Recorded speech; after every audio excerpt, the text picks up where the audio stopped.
సుమన్ టీవీలో మీ business promotions కోసం ఈ కింది నెంబర్ను సంప్రదించగలరు. నమస్తే, వెల్కమ్ టు విష్ణు టాక్స్. నేను విష్ణు, ప్రస్తుతంతో పాటు సర్టిఫైడ్ ఫైనాన్షియల్ ప్లానర్ మాధవిరెడ్డి గారు ఉన్నారు. వారితో మాట్లాడదాం. మాధవిరెడ్డి గారు నమస్తే అండి. నమస్తే అండి. Welcome to Vishnu talks. Thank you. Right, Madhavi Reddy గారు ఒక్కసారి మార్కెట్స్ గురించి చూద్దాము. సెన్సెక్స్ ఏమో 78,000 దగ్గర ఉంది, నిఫ్టీ ఏమో 23,500 దగ్గర ఉంది. అవునండి. ప్రస్తుతానికి మార్కెట్ల పరిస్థితి ఎలా ఉందంటే, ముందుకెళ్దామా లేదంటే వెనక్కి వెళ్దామా అన్న డైలమాలో అక్కడ మార్కెట్ కొంత సంక్షోభంలో కొట్టుమిట్టాయి. పాజ్ బటన్ లాగా పాజ్ బటన్ లాగా ఆగిపోయినాయి. అండ్ ఇవాళ విషయానికి వస్తే మార్కెట్ లో కొంత పాజిటివ్ న్యూస్ అని చెప్పుకోవచ్చు. ఆర్బీఐ రేట్ కట్స్ కూడా రావడం జరిగింది. రెపో రేట్ కి సంబంధించి 5 సంవత్సరాల తర్వాత రిజర్వ్ బ్యాంక్ ఆఫ్ ఇండియా ఇవాళ రెపో రేట్ కూడా తగ్గించడం జరిగింది. ఆల్మోస్ట్ 25 బేసిస్ పాయింట్లకి తీసుకురావడం జరిగింది. సో ఏంటి ఇవాళ మార్కెట్ రియాక్షన్ ఏంటి? సో ఈ అందరూ ఎక్స్పెక్ట్ చేశారండి, అంటే 25 బీపీఎస్ పాయింట్స్ అయితే తగ్గిస్తారని. యునానిమస్ గా ఈసారి మనకి ఫస్ట్ టైం మన న్యూ గవర్నర్ సంజయ్ మల్హోత్రా వాళ్ళ అంటే ఆయన డైరెక్షన్ లో ఫైనల్లీ మనకి ఆ 25 బీపీఎస్ పాయింట్స్ ఏదైతే ఉందో బేసిస్ పాయింట్స్ అయితే తగ్గించారండి. ఇప్పుడు అది 6.25 అయ్యింది. ఇప్పటి వరకు మనకి రెపో రేటు 6.5%. సో మనకి ఏంటంటే ఇది ఒక 5 ఇయర్స్ నుంచి అంటే అది తగ్గించట్లేదు. ఒక 3 ఇయర్స్ నుంచి ఎస్పెషల్లీ ప్రతి రెపో మానిటరీ పాలసీ అయినప్పుడంతా మనం డిస్కషన్ చేయడము, వాళ్ళు తగ్గించకపోవడం ఇలానే జరుగుతుంది. But this time slower growth అనేది, జీడిపి గ్రోత్ అనేది ఎప్పుడైతే తగ్గిపోతూ ఉందో వాళ్ళకి ఇంకొక ఆప్షన్ లేదండి. So they have to accelerate growth ని ఎలా అయినా పెంచాలి, మార్కెట్ లో కొంత లిక్విడిటీని ప్రొవైడ్ చేయాలి. ఏంటి ఈ రెపో రేట్ తగ్గించడం వల్ల ఏం జరుగుతుందంటే మన లోన్స్ ఏవైతే మనం తీసుకుంటున్నామో దానికి కొంచెం తక్కువ మనకి ఈఎంఐలు పడడం కానీ లేకపోతే తక్కువ ఇంట్రెస్ట్ రేట్స్ కొంచెం చేయటం వల్ల ఏమవుతుందంటే కార్పొరేట్స్ కూడా అవైలబిలిటీ ఆఫ్ లోన్స్, లిక్విడిటీ కొంచెం తక్కువ అవుతుంది. కాస్ట్ ఆఫ్ బారోయింగ్ తక్కువ అవుతుందండి. అందరికి, మనకి వాళ్ళకి అందరికీ కూడా కాస్ట్ ఆఫ్ బారోయింగ్ తగ్గితే మనము కొంచెం లిక్విడిటీ ఉంటుంది. మళ్ళీ మార్కెట్ లో కొంచెం యాక్టివిటీ, ఎకనామిక్ యాక్టివిటీ పెరుగుతుంది. ఈ ఉద్దేశంతో వాళ్ళు ఈ స్లోయర్ గ్రోత్ ని దృష్టిలో పెట్టుకొని చేశారండి. ఇంకోటి ఇంపార్టెంట్ ఏంటంటే ఇన్ఫ్లేషన్ వాళ్ళ ముందు నుంచి చెప్తున్నారండి. ఇన్ఫ్లేషన్ ఎప్పుడైతే 4% కి 4.2% కి వస్తుందో మేము ఇమీడియట్ గా రెపో రేట్ ని తగ్గిస్తామన్నారు.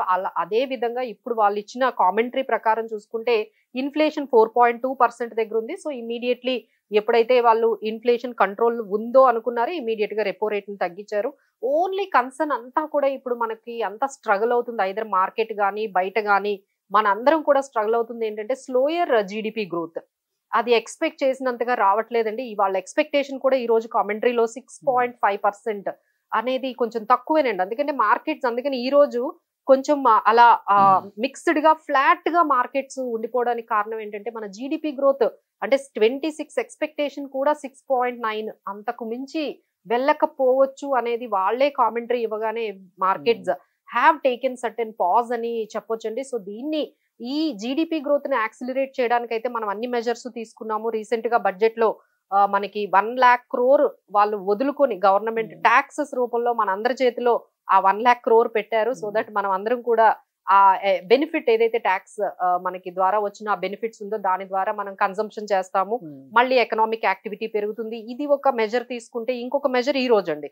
So back to back the government is taking lot of measures. లిక్విడిటీని పెంచి యాక్టివిటీని పెంచాలి, కార్పొరేట్ ఎర్నింగ్స్ అప్పుడే పెరుగుతాయి. కన్సంప్షన్ స్టోరీ వైపు అయితే మన ఇండియన్ ఎకానమీ అయితే చాలా ఫాస్ట్ గా అడుగులు వేస్తుందండి. బట్ దీని ఇంపాక్ట్ ఏదైతే మనకి ఇప్పుడు ట్యాక్సెస్ తగ్గించారో లేకపోతే రెపో రేట్ తగ్గించారో ఈ ఇంపాక్ట్ అంతా చూడడానికి అయితే ఒక క్వార్టర్ టైం మనం వెయిట్ చేయాలండి. So maybe we're expecting after 1 or 2 quarters ఈ ఇంపాక్ట్ అనేది మనకి కనిపిస్తుంది. So that again markets will flourish. అప్పటి వరకు అయితే కొంచెం ఈ పాజ్ లోనే మనకి కనిపిస్తాయండి. అగైన్ ఇప్పటికి కూడా కొన్ని Q3 ఎర్నింగ్స్ మనం చూసుకుంటే కొన్ని డిసప్పాయింటెడ్ రిజల్ట్స్. ఐటీసీ కూడా కొంచెం డిసప్పాయింటెడ్ రిజల్ట్స్ ఇచ్చింది. ఎస్బీఐ కొంచెం మిక్స్డ్ గా ఉంది. సో Q3 ఎర్నింగ్స్ కూడా ఇంకొంచెం మిక్స్డ్ గా ఉన్నాయండి. అవి కానీ ఎప్పుడైతే మనకి కార్పొరేట్ ఎర్నింగ్స్ కొంచెం పాజిటివ్ గా వస్తాయి immediately FIs also will come back and మన మార్కెట్స్ కూడా కొంచెం ముందుకు వెళ్తాయని ఎక్స్పెక్ట్ చేస్తున్నాం. సో మొత్తానికి రిజర్వ్ బ్యాంక్ ఆఫ్ ఇండియా 5 సంవత్సరాల తర్వాత అవునండి ఈ రెపో రేట్ ని తగ్గించడం జరిగింది. సో దీని ద్వారా ఎవరైతే హోమ్ లోన్లు కడుతున్నారో వారికి కొంత వడ్డీ రేట్లలో కొంచెం తగ్గుదల కనిపించే అవకాశం కూడా ఉంటుందంటారు. సో ఇదేంటంటేనండి, మనం చాలా మంది మాకు కూడా క్లయింట్స్ చెప్తూ ఉంటారు, ఎగ్జాంపుల్ మీకు హోమ్ లోన్ ఉంది, మీకు ఈ రెపో రేట్ ఇంపాక్ట్ చూపిస్తున్నారా లేదా అని తెలియడానికంటే మీరు ఒకసారి బ్యాంక్ కు వెళ్తే మంచిదండి. బ్యాంక్ కు వెళ్ళి మన ఈఎంఐ ఎంత ఉంది, మన ఈఎంఐ తగ్గించారా, లేకపోతే ఏమైనా నంబర్ ఆఫ్ ఇయర్స్ ఏమైనా తగ్గించారా, అసలు ఈ ఇంపాక్ట్ మనకి ఏమైనా చూపించారా లేదా అనేది అయితే మనం ఒకసారి బ్యాంక్ కూడా పర్సనల్ గా వెళ్ళి మన ట్రాక్ చేసుకుంటే బాగుంటుందని మా అడ్వైజ్. అండ్ అదే విధంగా ఒకసారి మార్కెట్ల గురించి కూడా కొంచెం డెప్త్ గా మాట్లాడుతున్నాం. ఎఫ్ఐల సెల్లింగ్ మాత్రం అసలు ఏమాత్రం ఆగడం లేదు. ఆల్మోస్ట్ ఒక 4-5 నెలల నుంచి అసలు వాళ్ళ దోవల వాళ్ళు ఉన్నారు, వాళ్ళ బాటలో వాళ్ళు ఉన్నారు, ఎక్కడ కూడా సెల్లింగ్ అనేది రాపట్లేదు. ఎందుకంటారు? ట్రంప్ ఎలక్షన్స్ అయిపోయినాయి తర్వాత, అంటే మార్కెట్ కి సంబంధించిన పెద్ద పెద్ద మేజర్ ఈవెంట్స్ అంతా కూడా కంప్లీట్ అయిపోతున్నాయి. అయినా కూడా ఎందుకు వాళ్ళ వైఖరి, వాళ్ళ ధోరణి మారట్లేదు మన ఇండియన్ మార్కెట్స్ పట్ల? డెఫినెట్లీ అంటే మనం కొంచెం ఒక స్టడీ చూస్తే అక్టోబర్ లో అయితే ఒక్క రోజు కూడా వాళ్ళు బై చేయలేదండి. అక్టోబర్ మొత్తం సెల్ చేశారు. నవంబర్ లో 3 డేసే బై చేశారు వాళ్ళు, మిగతా అన్ని రోజులు సెల్ చేశారు. అలానే డిసెంబర్ కి వస్తే 6 డేసే బయర్స్ గా ఉన్నారు, మిగతా అంతా సెల్లింగే చేశారు. ఇక జనవరిలో అయితే ఒక్క రోజు అండి వాళ్ళు బై చేసింది మన మార్కెట్ లో, మిగతా అంతా కూడా they have turned into sellers. So ఇప్పుడు ఏంటి అంటే వాళ్ళు బయ్యర్స్ గా అయితే టర్న్ అవడం కనిపించలేదు, కానీ ఇంటెన్సిటీ తగ్గిందండి. అప్పుడు మనకి సెప్టెంబర్ లో గానీ అక్టోబర్ లో చూస్తే 1,00,000 కోట్ల వరకు అమ్మారు, ఆల్మోస్ట్ 1.2 lakh crore వరకు అమ్మారు. ఇప్పుడైతే అంత కనిపించట్లేదు. సో ఇది నెమ్మదిగా కొంచెం ఈ సెల్లింగ్ అనేది తగ్గి స్లోగా మేబీ పాజిటివ్ గా అయ్యే సూచనలు ఏమైనా కనిపిస్తున్నాయి అన్నట్టుగా మేమైతే అబ్జర్వ్ చేస్తున్నాము. But intensity of selling, number of volumes అయితే ఎఫ్ఐఐస్ అయితే కొంచెం తగ్గాయండి. బట్ వీళ్ళు టర్న్ అవుట్ అవ్వడానికి బయర్స్ గా అయితే దేర్ ఆర్ మెనీ థింగ్స్ అండి. ఒకవైపు ట్రంప్ ఇంపాక్ట్ అయితే అంత గ్లోబల్ మీద అంతా ఉంది, అలానే మన ఇండియన్ కంపెనీస్ మీద కూడా కానీ మన ఇండియా ఎకానమీ మీద కూడా ఉంది, ఎందుకంటే టారిఫ్స్ ఉన్నాయి కదండి. సో ఇండియా మీద టారిఫ్స్ ఇంపాక్ట్ ఎలా ఉంటుంది ఇది చూద్దాము. ఈ Q3 ఎర్నింగ్స్ ఎలా ఉన్నాయో చూద్దాము, బడ్జెట్ ఇంపాక్ట్ ఎలా ఉందో చూద్దాము. So they are all waiting and watching the Indian markets very closely to enter అవ్వాలి అంటే వాళ్ళకి పాజిటివ్ సిగ్నల్స్ కనిపించాలి.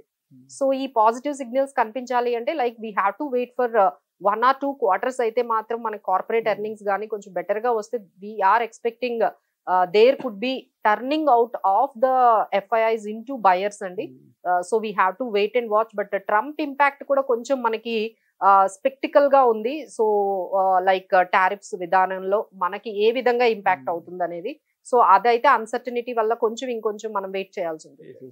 అండ్ అదే విధంగా మరొక మోస్ట్ ఇంపార్టెంట్ అప్డేట్ కూడా మనం గమనించాలి. జొమాటో పేరును కూడా మార్చారు.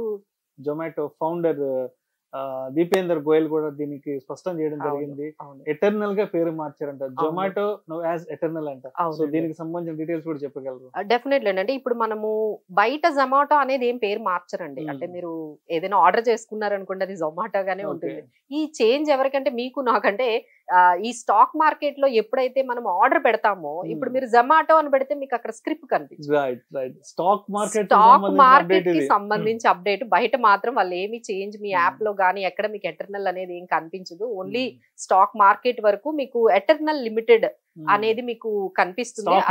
స్టాక్ నేమ్, స్క్రిప్ట్ నేమ్ అంటారు, ఆ నేమ్ తో ఉంటుంది. సో మీరు ఎవరైనా మళ్ళీ సెల్ చేసేటప్పుడు ఏంటి మన స్టాక్ కాదు, ఇదేంటి జొమాటోనా కాదా అనే డౌట్ లేకుండా మనం అందరం అప్డేట్ చేయొచ్చు. So only this is for మన ట్రేడింగ్ కి కానీ లేకపోతే ఈ బయింగ్ సెల్లింగ్ చేసే వాళ్ళకి జొమాటో నేమ్ చేంజ్ అనేది కొంచెం అలవాటు అవ్వాలండి. ఈ ఎటర్నల్ లిమిటెడ్ అంటే వాళ్ళకి గ్రూప్ ఆఫ్ స్టాక్స్ ఉన్నాయి. అంటే బ్లింకిట్ ఉంది, జొమాటో ఉంది, ఇంకా వాళ్ళు మిగతా ఎంటర్టైన్మెంట్ లో కూడా అంటే they are having different businesses.